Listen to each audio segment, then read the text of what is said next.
I am Tasha Tyndall and welcome to my YouTube channel, Tasha Teaches. I'm making ricotta cheese today. What you're gonna need is a pot, half a gallon of milk, whole milk. I'm using raw milk. You can use any milk that is not ultra-pasteurized. This has ultra on the label, stay away from it for making cheese. The first thing we are gonna do is pour our milk into our pan. Wow, that could not have been any messier. I'm not editing that. You guys can enjoy real life here. So, second thing you're gonna do is clean up your mess. So you need a half gallon of milk. I have a thermometer rigged up here, set to 180, and that's what you wanna get your milk to temp-wise. I'm gonna clean up and start heating my milk. Okay, I've got my milk on a low to medium heat. Got my thermometer set to 185, so it'll alarm for me. If you don't have a thermometer, it's not a big deal. What you're gonna look for is the first little pops of bubbles because you want this milk to get just below boiling. So the first pops of bubbles, that's your sign that you are close to it. In the meantime, I'm gonna go ahead and juice 2 lemons. So I've got half a gallon of milk, 2 lemons. I'm gonna cut these puppies in half and juice them into my little bowl. Okay, so that yielded about 1/3 of a cup of lemon juice, and we are gonna add 1.5 teaspoons of sea salt to that.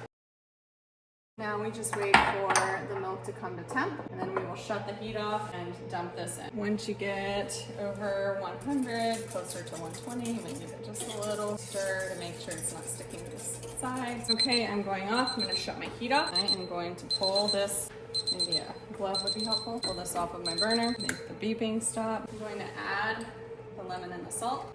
I'm gonna whisk it through quickly. Now I'm not gonna touch it for 20 minutes. You can already see it's trying to separate from just that short whisk. Okay, it's been 20 minutes. I did not put a lid fully on because I wanted it to kind of cool, but we're having some stink bug issues, so I really didn't want the potential of one of those getting in here. So now you're just gonna skim your curds.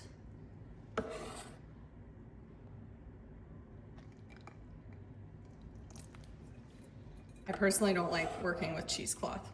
So when I can, I just do a double strainer, which is what I've got going on here. These are actually the strainers from Pampered Chef. Not a lot of stuff I'd buy from Pampered Chef, but their bread pans or loaf pans are phenomenal, and these strainers are also awesome. These come in a set of 3. Right now we're separating the curds from the whey, and don't throw your whey away. There's plenty of uses for whey. Okay, if you want to, you can go ahead and dump the entire pot through your strainer. If you're satisfied with what you got out, then you don't need to do that. I'm gonna go ahead and try and get as much of the curd from the whey that I can. It looks like I'm gonna have to empty some, so I'm gonna switch back over to this pot.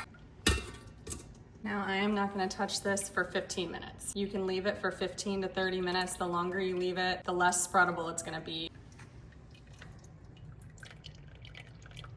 You can hear it still draining liquid off. As you strain your ricotta, you may have to empty your bowl or pan. Don't throw out your whey. Whey can be used as a starter to lacto-ferment vegetables. It can be used in place of water in lots of different recipes. It has a slightly tangy flavor, so it's really fun to use to make things like dumplings or noodles, or just to add to a soup. You can add some to your smoothies. There's a lot of health benefits here. You don't just want to toss this. Little extra research will show you the many uses of whey. Okay, it has been 15 minutes, which is about what I like to personally wait, because I want my ricotta to stay rather spreadable.